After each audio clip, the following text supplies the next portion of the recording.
Welcome back to another exciting evergreen movie review episode. Today I will show you a horror film from 2010, titled Devil. Spoilers ahead. Watch out and take care.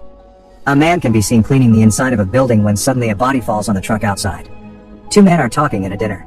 They have a conversation about alcoholism and the importance of forgiveness for people like the one in the suit who are recovering alcoholics. The same one says that forgiveness isn't easy after what happened to his family 5 years ago, and while the engineer is trying to fix a broken window high up in the building. The guard tells the engineer to check on the elevator first, because there are people stuck inside. Back in the elevator, the security guard is getting anxious. The old lady keeps pressing him about emergency procedures, but he doesn't know because he's a temp. The guy in the red tie hits the emergency button and joins the old lady's questioning by asking why he doesn't have a walkie-talkie. A voice comes on from the comm system in the elevator, telling them that microphone and he can't hear them. The security guard on the elevator tries calling the lobby from his cell phone, but gets no signal, so the young woman gives him her phone. The call is short and loses signal fast.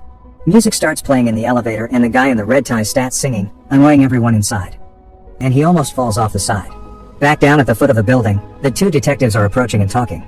The detective from the diner finds glass on the pavement and they see a man nearby sweeping more glass. He tells the man to stop doing that and declares the place a crime scene. A huge chunk of glass falling from the building, almost killing his partner, confirms his suspicion. Back inside the building, the engineer is seen checking the elevator from the shaft. He calls the main security room to tell them that it looks fine, but that he will reset it. Back at the elevator, the older security guard tells the group over comm that the light will be out for about 20 seconds. The lights go out, and when they come back on, the old lady screams at the security guard to get away from her, to which he apologizes, telling everyone that he's very claustrophobic. The security guard asks if they should try climbing up, but the other man says that it's dangerous going up the cable. Back at the machine room, the engineer asks the main security if the reset worked, and when they answer that it didn't, he says he'll go check out the problem from the basement. The two guards in the main security office talk about the broken window in the building and how someone might have jumped off it that morning. The younger one is very concerned to hear that, looking at the elevators from below, and that it looks fine from there too. He pulls a lever on the side of the elevator and asks if that helped. The older security guard informs the engineer that there had been no change, so he says he will go back on the roof and reset it manually. The lights in the elevator flicker again. They're watching it happen from the main office, when the younger guard sees something strange on the screen that scares him. The engineer hears a strange noise and follows it under the elevators. Chasing after it, he almost gets crushed by an elevator dropping down the shafts. The lights in the elevator flicker again and then go out completely. Strange noises are heard in the elevator as the lights go on and off. When the light comes back on for the third time, the young woman is lying on the ground. The guards in the main office ask what's going on, when the younger one notices that the young woman's back is hurt. The people inside are panicking. Red tie man notices that he has blood on him and tries to hide it from the others. On him, the security guy goes to frisk him for a weapon. The guards watching through the security room decide that they need to call the police, since there has now been an assault inside the elevator. Outside of the building, the cop from the diner is talking to forensics when the call about the elevator comes in. He sees that the call is about the building with the broken window and takes the case, bringing along his partner. Back at the main office, the younger guard finds the footage from the moment he saw something strange on the screen and shows it to the older one, who dismisses it as just grain. The younger one grabs his cross, certain he'd seen something evil, but the older one tries to calm him down. A second later, it's as if that never happened and everyone is in their place. The lights go out completely again. The mirror in the elevator shatters and strange noises are heard in the dark again.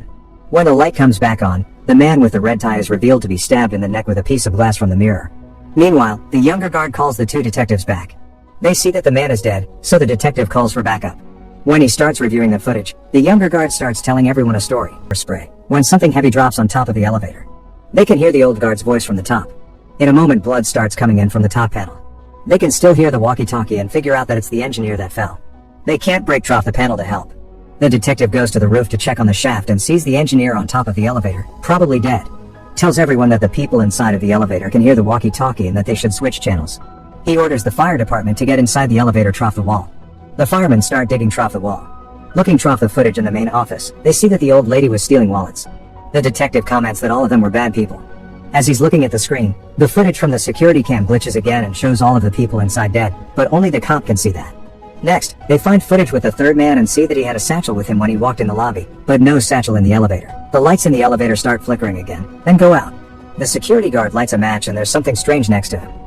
When the lights come back on, the old lady is strung up on one side of the elevator, dead. The detective sees that on screen and calls for a lockdown of the building, with everyone inside going to the lobby. The older guard goes to the basement. The detective and the younger guard are the only ones in the office, so the younger guard says there is a reason that they are the devil's audience. Inside the elevator, the two men take the old lady's body down. Meanwhile, the detectives look for the satchel and find it in a restroom near the lobby. The satchel has tools inside that the detective suspect might be used to rig an elevator. Back in the main office, the younger guard is left alone, so he starts reciting prayers over the comm. The people in the elevator don't like what he's doing. They talk a little, but quickly a fight between the two men ensues. The young woman is calling for the security guard to kill the other man, breaking off the wall. While still in the basement, he finds a wire that is dipped in water and tries to get it out. Moments later in the lobby, the people that are gathered start screaming as he falls over. The detectives run to his aid, but he dies. Back inside the elevator, the three people remaining start arguing again.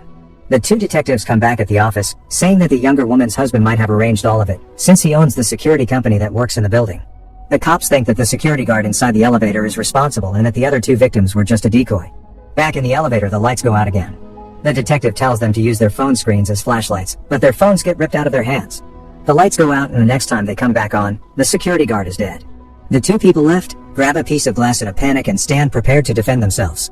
Desperate, the detective asks the younger guard how he can help them. He tells him that they should take responsibility for who they are.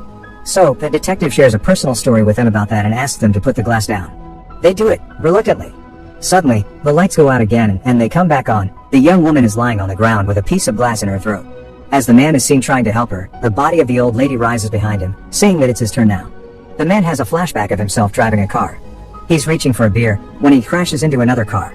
He gets out of his car and sees the other one in a ditch. A woman lies pinned by a car, and before she dies she points to her child lying in the grass in front of him in the elevator. He keeps repeating that he's sorry and begs the old lady, the devil, to take him instead of the young woman. The devil refuses the bargain and hurls the elevator down the shaft. When it stops, the man finds the engineer's radio and starts talking. He tells the detective what he's done. The detective and the young guard are listening to him and realize what that means. Inside the elevator, the young woman finally dies in his arms and the devil is angry, saying that she really wanted him. The lights go out and come back on again as the firemen are opening the doors of the elevator. The man is the only one left alive, speared by the devil. The old lady had disappeared. Later, paramedics are taking out the bodies and the detective sees the man sitting in the lobby. He says he will take him in the station. Next, the two of them are seen in a car. The man is in the backseat. The detective tells him that it was his family that he killed that day, but that after all of this time he forgives him. Make sure to subscribe and turn on notifications so you can watch more videos like this. Thanks for watching.